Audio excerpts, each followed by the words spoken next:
Hi friends, இன்றைக்கி நம்ம என்ன அப்டேட்டோட வந்திருக்கோன்னு பார்த்தீங்கன்னா, ஈரோடு மாவட்டத்தில் வந்து சத்துணவு சமையலர் உதவியாளர் காலி பணியிடத்திற்கு வந்து ஆட்கள் வந்து நேரடியாக எடுக்கிறாங்க. அது சம்மந்தப்பட்டமான வீடியோ தான் இது. மொத்தம் 64 பேர் எடுக்கிறாங்க ஃப்ரெண்ட்ஸ். 64 பேருமே பெண்கள் மட்டும்தான். பெண்கள் தான் விண்ணப்பிக்கலாம். மொத்தம் 64 பேரில் பழங்குடியினர் பெண்களுக்கு மட்டும் 18 வயசுலேருந்து 41 வயசு வரை அப்ளை பண்ணலாம். இதர பிரிவினருக்கு வந்து 21 வயசுலேருந்து 40 வயசு வரை. அது அப்படி பார்த்திங்கன்னா, மாற்றுத்திறனாளி பெண்களுக்கு, கணவனார் கைவிடப்பட்டவர், விதவை பெண்களுக்கு வந்து 20 வயசுலேருந்தே அப்ளை பண்ணலாம். நீங்கள் மறக்காமல் அப்ளை பண்ணிவிடுங்க. இதுக்கு என்னென்ன தேவைப்படுதுன்னு பார்த்தீங்கன்னா, பள்ளி மாற்றுச் சான்றிதழ், ration card, Aadhaar card, voter ID, இருப்பிடச் சான்றிதழ், வருமானச் சான்றிதழ். இதுக்கு ரொம்ப முக்கியம் வந்து இருப்பிடச் சான்றிதழ். நம்ம அப்ளை பண்ணுற இடத்துக்கும் நம்ம வீட்டுக்கும் 3 மீட்டருக்குள்ளே இருக்கணும். அந்த தொலைவில் இருந்தீங்கன்னா நீங்கள் இன்டர்வியூவில் செலக்ட் ஆகிட்டிங்கன்னா உங்களுக்கு ஜாப் கன்ஃபார்ம் ஆகிடும். உங்களுக்கு எந்த பிரச்சனையும் இல்லை. கொஞ்சம் தூரமாக இருந்தால் பரவாயில்ல, நீங்கள் அப்ளை பண்ணுங்கள், பார்த்துக்கலாம். அது எந்த பிரச்சனையும் கிடையாது. மொத்தம் எத்தனை வேக்கன்சின்னு பார்த்தீங்கன்னா ஃப்ரெண்ட்ஸ், மொத்தம் 64 வேக்கன்சி. 64 காலிப்படினுங்கிறது கொஞ்சம் பரவாயில்ல, அதிகம்தான். நீங்கள் கண்டிப்பாக ஈரோடு மாவட்டத்தில் உள்ள பெண்கள் எல்லாமே இதன் மூலயமா பலனடையலாம்.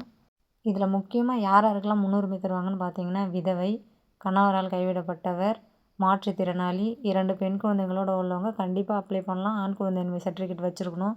இவங்களுக்கெல்லாம் முன்னுரிமை கண்டிப்பாக உண்டு. இன்டர்வியூ முறையில் தான் ஆட்களை தேர்வு பண்ணுவாங்க. இதுக்கு வந்து கடைசி தேதி என்னன்னு பார்த்தீங்கன்னா 9/1/2026 வரை டைம் இருக்குது. நீங்கள் விண்ணப்பிச்சிக்கலாம். அங்கே உள்ள யூனியன் ஆஃபீஸில் போயிட்டு நீங்கள் இந்த அப்ளிகேஷனை ஃபார்ம் வாங்கி ஃபில் பண்ணி அங்கே உள்ளவங்கள்ட்ட கொடுத்துட்டு வந்தால் போதும். திரும்ப வந்து இன்டர்வியூக்கு வந்து தபால் மூலயமா உங்களை கூப்பிடுவாங்க. எங்களுடைய மாவட்டத்தில் வந்து இது நடந்து முடிஞ்சிருச்சு. இது வந்து எங்களோட சொந்த எக்ஸ்பீரியன்ஸு. இது வந்து எங்கள் சொந்த எக்ஸ்பீரியன்ஸு. எங்களுடைய மாவட்டத்தில் முடிஞ்சிச்சு. இதுதான் செலெக்ஷன் ப்ராசஸாக இருக்கும். அதுக்கப்புறம் நீங்கள் இன்டர்வியூவில் செலக்ட் ஆகிட்டிங்கன்னா உங்களுக்கு வந்து ஆர்டர் காப்பி வந்துடும். ஆர்டர் காப்பி வந்ததுக்கப்புறம் நீங்கள் வேலையில் ஜாயின் பண்ணிக்கலாம். இதுக்கு சம்பளம் எவ்வளோன்னு பார்த்தீங்கன்னா 3000. 3000லேருந்து 9000 கொடுப்பாங்க. இதில் ப்ரமோஷன் உண்டு. நீங்கள் 10th பாஸ் பண்ணியிருந்தீங்கன்னா நீங்கள் ஒரு அடுத்த 6 வருஷத்தில் அமைப்பாளராக ப்ரமோஷன் ஆகலாம்.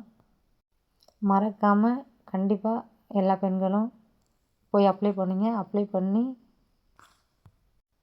பண்ணி வேலைவாய்ப்பு பெறுங்க. கஷ்டப்படுறவங்களுக்குலாம் ரொம்ப யூஸ்ஃபுல்லாக இருக்கும் ஃப்ரெண்ட்ஸ். நீங்கள் இந்த மாதிரி அப்டேட் வேணும்னா நம்ம சேனலை வந்து சப்ஸ்கிரைப் பண்ணி வச்சுங்க. தமிழ்நாட்டில் உள்ள எல்லா மாவட்டத்தில் வர வேலைவாய்ப்பும் நம்ம சேனலில் வரும். ஏதாவது டவுட்டானால் கமெண்ட் பண்ணுங்கள். நானும் இந்த வேலைக்கு அப்ளை பண்ணி இன்டர்வியூக்கு எல்லாமே போய் முடிச்சுட்டு வந்துட்டேன். போஸ்டிங்காக வெயிட் பண்ணுறேன். நீங்கள் எந்த சந்தேகம்னாலும் கமெண்ட் பண்ணுங்கள். அதுக்கு நான் உங்களுக்கு பதில் சொல்கிறேன். எந்த பிரச்சனையுமே கிடையாது. மறக்காமல் அப்ளை பண்ணுங்கள் ஃப்ரெண்ட்ஸ். தேங்க்யூ. இந்த மாதிரி நோட்டிஃபிகேஷன் திரும்ப வரணும்னா நம்ம சேனலை மறக்காமல் சப்ஸ்கிரைப் பண்ணி வச்சுங்க. ஓகே, நன்றி ஃப்ரெண்ட்ஸ்.